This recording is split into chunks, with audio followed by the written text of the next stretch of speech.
안녕하세요. 사랑하는 성도님, 일주일 동안 건강하고 평안하게 잘 지내셨나요? 2025년도도 이제 정말 얼마 남지 않았습니다. 올해 마지막까지 몸도 마음도 영도 강건하고 평안하시기를 바랍니다. 이번 한 주간도 편찮거나 다치지 않고 건강한 한 주 보내시기를 간절히 소원합니다. 오늘은 에스더 4장 14절, 이런 때에 왕후께서 입을 다물고 계시면 유다 사람들은 다른 곳에서라도 도움을 받아서 마침내는 구원을 받고 살아날 것이지만 왕후와 왕후의 집안은 멸망할 것입니다. 왕후께서 이처럼 왕후의 자리에 오르신 것이 바로 이런 일 때문인지를 누가 압니까? 라는 말씀을 가지고 에스더를 왕비로 세우셨어요 라는 제목으로 함께 하나님 말씀 나누겠습니다. 하나님은 예레미야를 통해 약속한 대로 70년 포로 생활을 마치고 유다 백성을 고향으로 다시 돌아가게 합니다. 그런데 일부 유다 사람들은 예루살렘으로 돌아가지 않고 페르시아에 남습니다.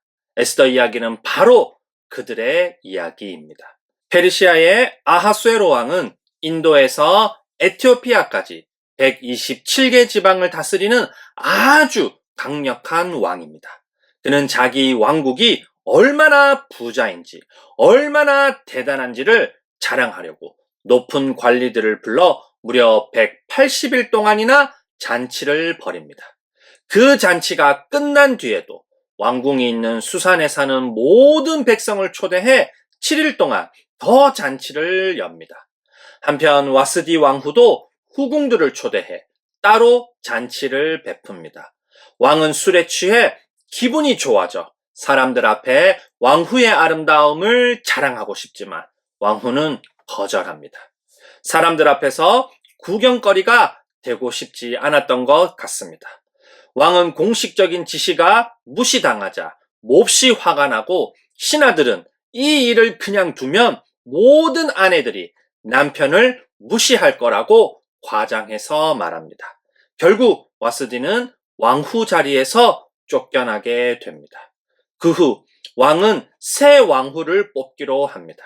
전국에서 아름다운 처녀들이 왕궁으로 모여듭니다. 그 무렵 수산에는 모르드게라고 하는 유다 사람이 살고 있습니다. 그는 베냐민 지파 사람으로 바벨론에 끌려왔던 포로의 후손입니다. 모르드게에게는 부모님이 일찍 돌아가셔서 딸처럼 키운 사촌 동생 에스더가 있습니다. 에스더는 몸매도 아름답고 얼굴도 예쁩니다. 모르드게는 에스더에게 네가 유다 사람이라는 걸 아무에게도 말하지 말라고 합니다. 사람들의 눈을 의식한 것 같습니다. 에스더는 왕궁에 들어가게 되고 궁녀들을 돌보는 내시 헤게의 사랑을 받아 남다른 대우를 받습니다. 화장품과 옷, 장신구, 생활 필수품, 음식, 7명의 시녀, 가장 좋은 방까지 주어집니다. 마침내 왕은 에스더를 다른 어떤 처녀들보다 더 사랑해 그녀를 새 왕후로 삼습니다. 한편 모르드게는 왕궁 대궐문에서 일합니다. 그는 왕을 죽이려는 두 내시의 음모를 알게 됩니다. 그는 이 사실을 에스더에게 전하고 에스더는 왕에게 보고합니다. 그 결과 두 내시는 처형되고 이 일은 왕의 기록책에 남겨집니다. 하지만 모르드게는 아무런 보상을 받지 못합니다. 그 후 왕은 아각 사람 하만을 높은 자리에 올립니다. 왕은 모든 사람들이 하만에게 절하라고 명령하지만 모르드게는 절하지 않습니다. 하만은 아말렉 사람의 자손이고 이스라엘과 오랜 원한이 있습니다. 그래서 하만은 모르드게뿐만 아니라 유다 사람 전체를 죽이려고 합니다. 하만은 날짜를 제비 뽑기로 정하고 왕에게 거짓말로 유다 사람들을 나쁜 사람처럼 고발합니다. 그리고 유다 사람들을 다 죽이게 해주면 큰 돈도 바치겠다고 합니다. 왕은 하만에게 자기 인장 반지를 주며 허락합니다. 하만은 모든 지방에 유다 사람들을 죽이라는 명령서에 인장을 찍어 보냅니다. 이 소식을 들은 모르드게는 옷을 찢고 굵은 배 옷을 걸치고 재를 뒤집어 쓰고 대성통곡하며 회개합니다. 에스더는 걱정이 되어 넷이 하닥을 보내 무슨 일이냐고 묻습니다. 모르드게는 하만의 악한 계획을 모두 이야기하며 에스더에게 왕에게 가서 유다 사람들을 살려달라고 부탁합니다. 하지만 에스더는 걱정합니다. 왜냐하면 왕이 부르지 않는데 가면 죽을 수도 있기 때문입니다. 그러자 모르드게가 이렇게 말합니다. 만약 왕후가 지금 침묵하면 하나님은 다른 방법으로 우리를 구하실 겁니다. 하지만 당신과 당신의 집은 멸망할 겁니다. 왕후가 된 것이 바로 이런 때를 위한 거 아닐까요? 라고 말입니다. 이 말을 들은 에스더는 마음을 굳게 먹습니다.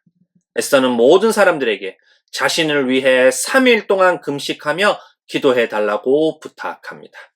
자신과 시녀들도 3일 동안 금식하겠다고 합니다.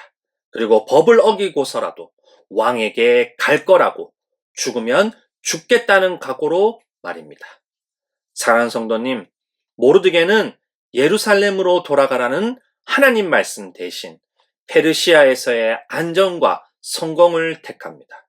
모르드게의 이름이 바벨론식만으로 표현된 것, 유다 사람이라는 걸 숨기고 에스더를 아하수에로 왕과 결혼시키는 것 모두 하나님 뜻을 따르지 않은 선택입니다. 익숙한 페르시아를 떠나 예루살렘으로 돌아가는 게 쉽지만은 않을 겁니다. 그러나 에스더서는 이 땅에서의 안정과 성공은 언제든지 무너질 수 있는 걸 보여줍니다. 왕후도 왕의 말 한마디 안 들었다고 쫓겨나고 하만과의 갈등으로 유다 사람 전체가 죽을 위기에 놓이는 걸 보십시오. 모든 것을 알고 있는 하나님은 이때를 위해 이미 준비하고 계십니다. 모르드게와 에스더가 자신의 정체를 드러내고 하나님께 돌이키자 하나님은 이들의 실수와 연약함 그리고 불순종까지 사용하셔서 하나님의 구원을 이룹니다.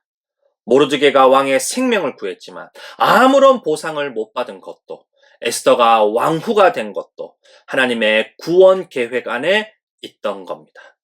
저희도 때로는 예수님 믿는 걸 숨기고 살아가고 성공을 바라보며 저희 감정대로 행동하고 책임을 떠넘기려고 할 때가 있습니다. 그러나 지금 저희가 있는 자리, 저희가 겪고 있는 모든 상황 역시 하나님의 계획 안에 있습니다. 저희는 왜 이런 가족과 사람들과 함께하고 왜 이런 일들이 일어나는지 알지 못하지만 하나님은 모든 것을 알고 계시며 저희 현재 상황 또한 하나님의 완전한 계획 속에 있습니다. 예수님은 사람들의 기대와는 전혀 다른 모습으로 이 땅에 오십니다. 사람들은 예수님을 거절하지만 하나님은 십자가 죽음과 부활을 통해 온 세상을 구원합니다. 하나님은 사람들의 실수, 연약함, 그리고 불순종까지도 사용하셔서 하나님의 구원 계획을 완성합니다. 사도행전 2장 23절과 로마서 8장 28절을 함께 읽어보겠습니다. 이 예수께서 버림을 받으신 것은 하나님이 정하신 계획을 따라 미리 알고 계신 대로 된 일이지만 여러분은 그를 무법자들의 손을 빌어서 십자가에 못 박아 죽였습니다. 하나님을 사랑하는 사람들, 곧 하나님의 뜻대로 부르심을 받은 사람들에게는 모든 일이 서로 협력해서 선을 이룬다는 것을 우리는 압니다. 사랑하는 성도님, 예수님의 십자가 죽음은 겉으로 보면 실패처럼 보일 수도 있습니다. 그렇지만 하나님은 예수님의 십자가 죽음과 부활을 통해 온 세상을 구원합니다. 예수님이 고난과 죽음의 길을 끝까지 갈 수 있던 이유는 하나님을 온전히 믿고 그분의 계획을 신뢰하기 때문입니다. 지금 이 순간에도 하나님은 저희와 함께하고 저희를 통해 하나님의 뜻을 이루어 갑니다. 저희가 어디에 있든지 어떤 상황 속에 있든지 저희는 하나님의 완벽한 계획 안에 있다는 걸 꼭 기억해야 합니다. 하나님의 때는 언제나 정확하고 하나님의 계획은 실수 없이 이루어집니다. 저희도 예수님처럼 어떤 상황 속에서도 하나님과 하나님 말씀을 신뢰하고 하나님의 완전한 계획을 믿고 하나님의 완벽한 때를 기다리며 하나님이 주신 하루하루를 감사하며 살아가는 저희 모두가 되기를 간절히 소원합니다.